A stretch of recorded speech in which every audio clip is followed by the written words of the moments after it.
Assalamualaikum warahmatullahi wabarakatuh. Perkenalkan, nama saya Muna Putri Nur Afifah, mahasiswa farmasi Universitas Wahid Hasyim. Di sini saya akan melakukan uji T terhadap kasus dari praktikum statistika farmasi yang sudah diberikan. Nah, kasus tersebut tertera dalam halaman di depan ini. Nah, untuk melakukan uji T, yang pertama kali dilakukan adalah dengan menguji normalitas dari data tersebut. Jika data tersebut terdistribusi normal, akan menentukan uji T yang akan dilakukan berikutnya. Untuk menguji normalitas suatu data, kita menggunakan aplikasi SPSS. Maka kita membuka dulu aplikasi SPSS dalam laptop.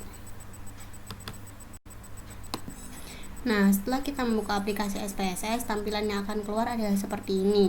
Hal pertama yang dilakukan untuk melakukan uji normalitas adalah mengisi variabel view pada SPSS.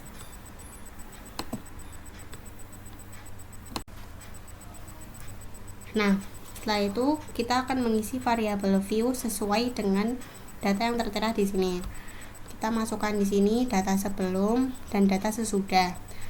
Desimalnya kita beri 2 karena pada data tersebut tertera koma, 2 angka di belakang koma. Kemudian pada label kita tulis sebelum itu, maksudnya adalah pH awal sebelum dilakukan pemanasan, dan sesudah adalah pH setelah dilakukan pemanasan. Unsurnya jangan lupa diklik scale. Setelah itu kita isikan data view. Data view sesuai dengan data-data yang ada pada kasus yang tadi itu dimasukkan ke dalam sini semuanya.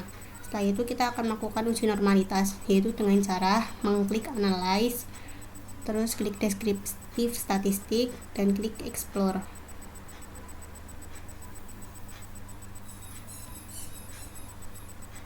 Setelah diklik explore, semuanya ini dimasukkan ke dalam dependent list.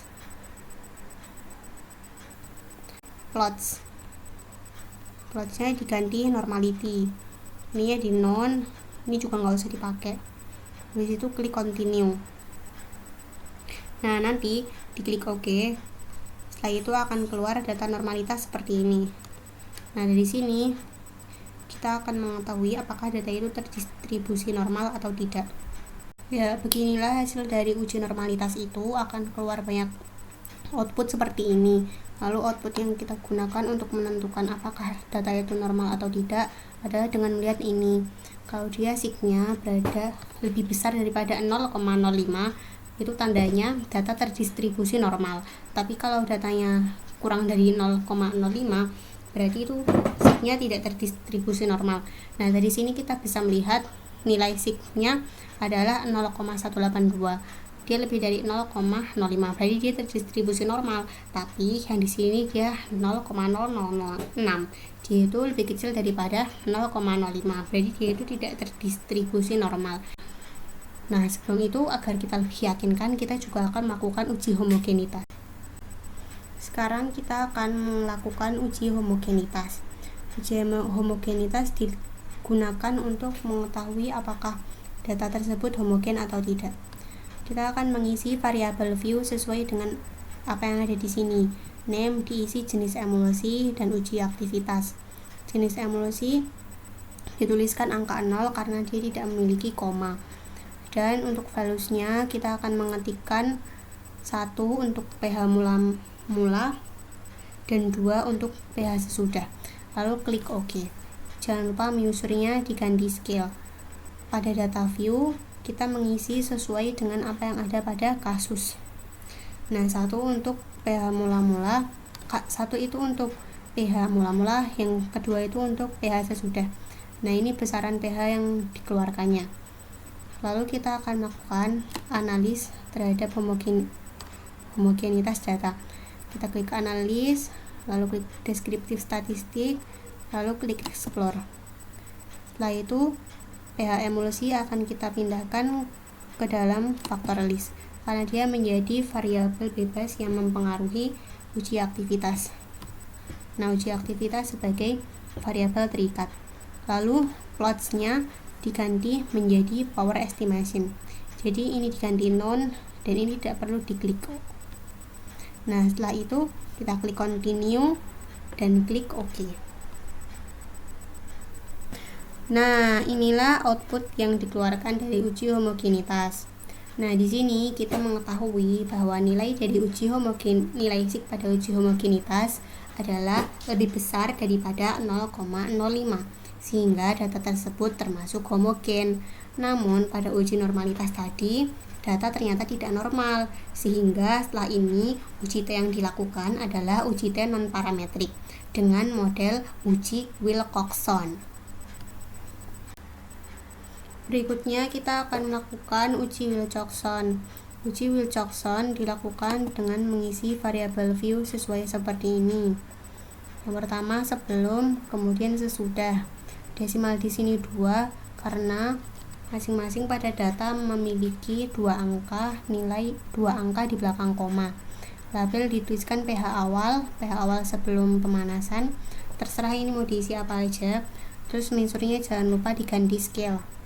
Pada data view kita isikan sesuai dengan data yang ada pada kasus. Setelah itu kita klik analis, kemudian kita klik non parametric test, dan kita klik legasi dialog, lalu klik to related sample. Nah, akan keluar seperti ini. Nah, awalnya ini berada di sini, tapi kemudian dipindahkan ke sini. Variabel satunya pH awal, variabel 2-nya pH setelah. Setelah itu klik Wilcoxon dan klik OK. Nah, beginilah hasil output dari uji Wilcoxon. Hasil output ini akan digunakan untuk menjawab soal yang tertera pada kasus.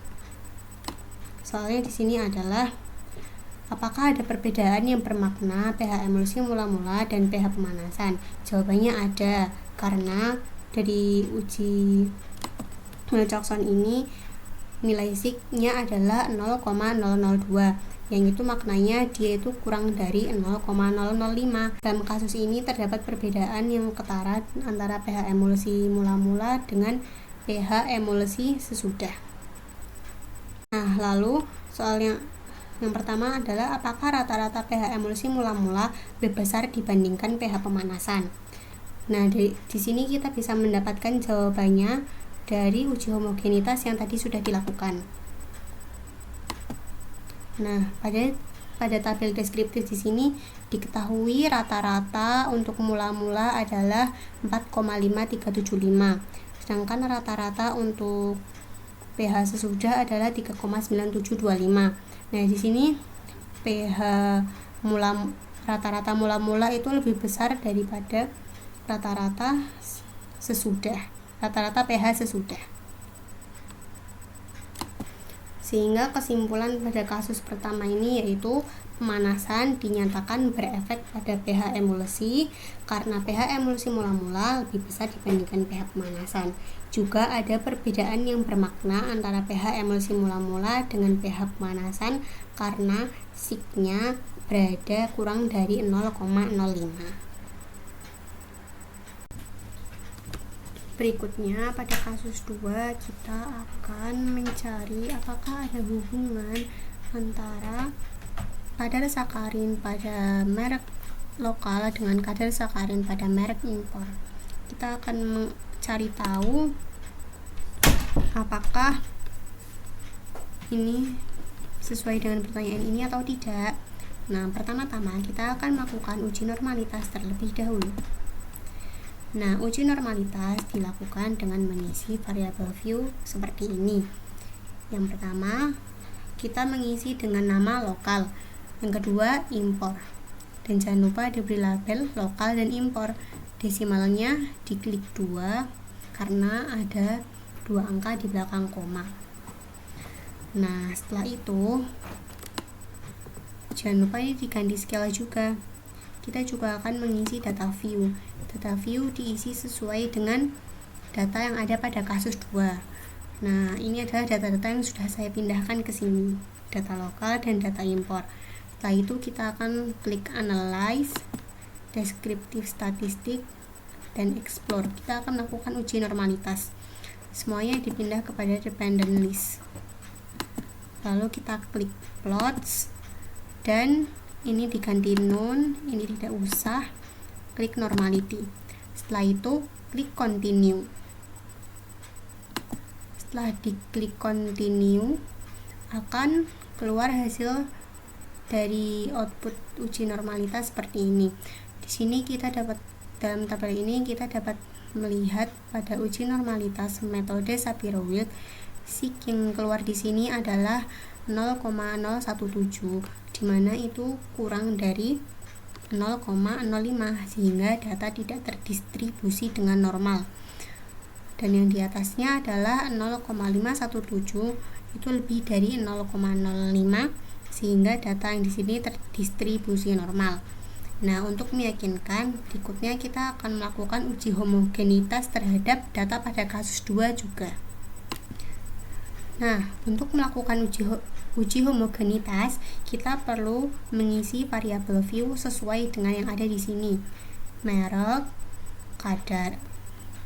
Nah, untuk merek desimalnya diganti 0 karena memang tidak memiliki bilangan koma. Setelah itu values-nya juga diisi. Nomor 1 untuk lokal dan nomor 2 untuk impor. Setelah itu klik OK, usernya diganti scale semuanya. Kalau sudah terisi seperti ini, kita akan mengisi data view.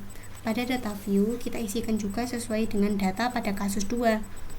Merek adalah pengkodean untuk merek lokal dan 2 untuk merek 1 adalah pengkodean untuk lokal dan nomor 2 adalah untuk pengkodean merek impor.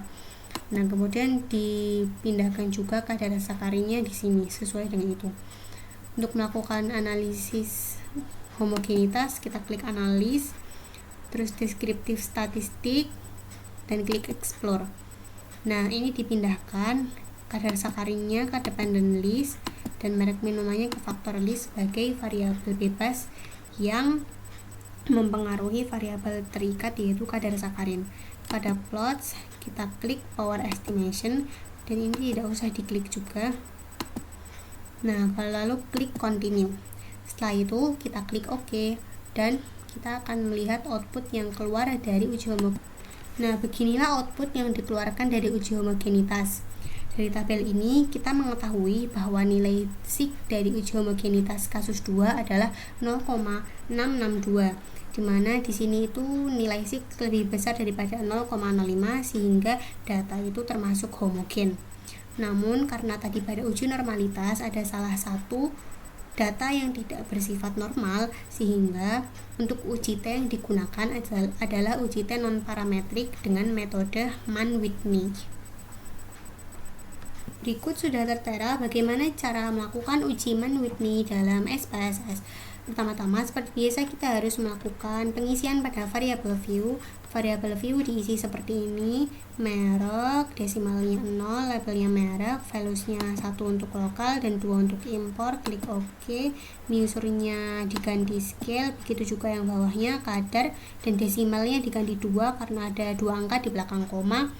Scale-nya juga sesuai measure. Setelah itu kita akan mengisi data view. Data view-nya seperti ini, sesuai dengan data yang ada pada kasus 2. Lalu klik analis. Lalu untuk melakukan uji Mann-Whitney kita klik non-parametric test, legacy dialog, dan klik to related sample. Nah, bukan to related sample. Kita klik analis, lalu klik non-parametric test, legacy dialog, lalu kita klik to independent sample. Nah, pada bagian tes variabel kita isi kadar karena kadar itu sebagai variabel terikatnya dan merek ini sebagai variabel bebas yang mempengaruhi variabel terikat. Lalu pastikan ini juga define grupnya tertera grup 1 dan grup 2, kita klik continue. Lalu klik option, diklik deskriptif, lalu exclude test by test, lalu continue, Mann-Whitney, dan klik OK. Dan beginilah output yang dikeluarkan dari uji Mann-Whitney. Pada uji Mann-Whitney ini diketahui bahwa ini signifikansi dari uji Mann-Whitney adalah 0,310. Nah, hasil ini akan dipergunakan untuk menjawab soal-soal pada kasus 2. Nah, pada di sini kita akan mencari rata-rata kadar sakarin pada minuman merek impor apakah lebih besar dari merek lokal atau tidak. Kita dapat mengetahuinya dari uji homogenitas bagian deskriptif. Nah, di sini kita tahu bahwa rata-rata dari minuman merek lokal itu ternyata lebih besar daripada rata-rata pada merek impor. Rata-rata merek lokal adalah 0,5870, sedangkan rata-rata pada merek impor adalah 0,5095. Sedangkan untuk mengetahui apakah ada perbedaan yang bermakna antara kadar sakarin merek impor dengan merek lokal, kita bisa menggunakan hasil pada uji Mann-Whitney. Di sini tertera sig-nya adalah 0,310, di mana sig itu adalah lebih besar daripada 0,05, sehingga data tersebut tidak memiliki hubungan sehingga pada kasus 2 ini tidak ada hubungan di antara keduanya. Nah, di sini kita dapat mengetahui bahwa apa yang disampaikan oleh media massa di atas itu ternyata salah, tidak sesuai dengan apa yang sudah dilakukan pengujian pada kasus ini. Nah, sekian dari saya. Mohon maaf jika ada banyak kesalahan kata dan perbuatan. Terima kasih. Wassalamualaikum warahmatullahi wabarakatuh.